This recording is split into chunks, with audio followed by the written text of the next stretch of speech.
Race বাঢ়ি যোৱাৰ লগে লগে আপুনি গাড়ীখন এৰি দিব লাগিব। গাড়ী তেল দিব লাগিব, অট'মেটিক তাৰ ভিতৰত থকা কাৰ্বনটো কি জ্বলাই যদি সেইখিনি সময়ত যদি বোলে তেওঁ বন্ধ কৰি দিলে কিবা কাৰণত মানে তেওঁ ভয় খালে তেতিয়া আপোনাৰ বেছিভাগ এইটো অপশ্যনত যোৱাৰ পিছত ডিলাৰৰ নালাগে আপুনি ইঞ্জিন ল'বলগীয়া হয়। এইটো এক্সট্ৰা কাষ্টমাৰ পাছে। এইটো নহা আগতে আপুনি এই দুটাতে চব ক্লিয়াৰ কৰি ল'ব। এইটো আপোনাৰ অহাৰ লগে লগে অকণমান টাইমৰ কাৰণে ৰেষ্টটো বাঢ়ি যাব। বাছ অপাৰেটৰ যদি এইখিনি সময়ত ৰগৰি চলাই দিয়ে অলপ টাইমৰ কাৰণে মেচিনটো অট'মেটিক সি গলি পেলাই কথা মানে এইটো চেইন অহাৰ লগে লগে আপোনাৰ চলাই থাকিব অকণমান টাইমৰ কাৰণে সি গাই পাই যাব। এইটো যদি নকৰিলে এইটো আহিব, এইটো আহিলে 1500 RPM বাঢ়ি যোৱা দেখা পাব। সি যদি সেইখিনি সময়ত যদি পুৰা ৰগৰি চলাই দিয়ে সি ভিতৰত থকা কাৰ্বন যিখিনি জমা আছে নিজে নিজে জ্বলি খতম হ'ব। যদি সি নচলায় তেতিয়া সেইটোৱে কথা। বেলেগ ভয় কৰিবলৈ একো নাই।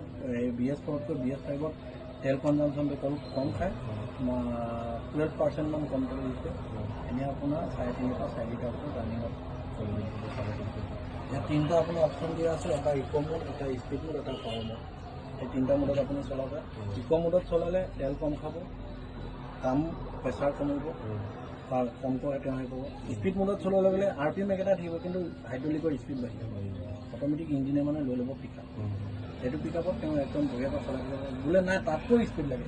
কিছুমানে কয় নহয় বোলে মোক 20 RPM লাগে, 15 RPM চলাব নোৱাৰোঁ। তেতিয়া স্পীড মোডত পাৱাৰ মোড আছে, পাৱাৰ মোডত দিলে মানে 20 RPM চলাবলৈ মানে।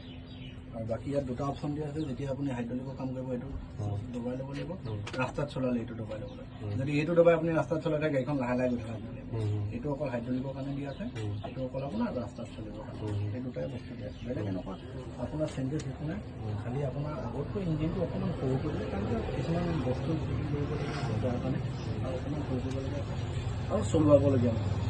বন্ধ কৰিব নালাগে বোলে নাই কিবা এটা আহিলে ভয়তে বন্ধ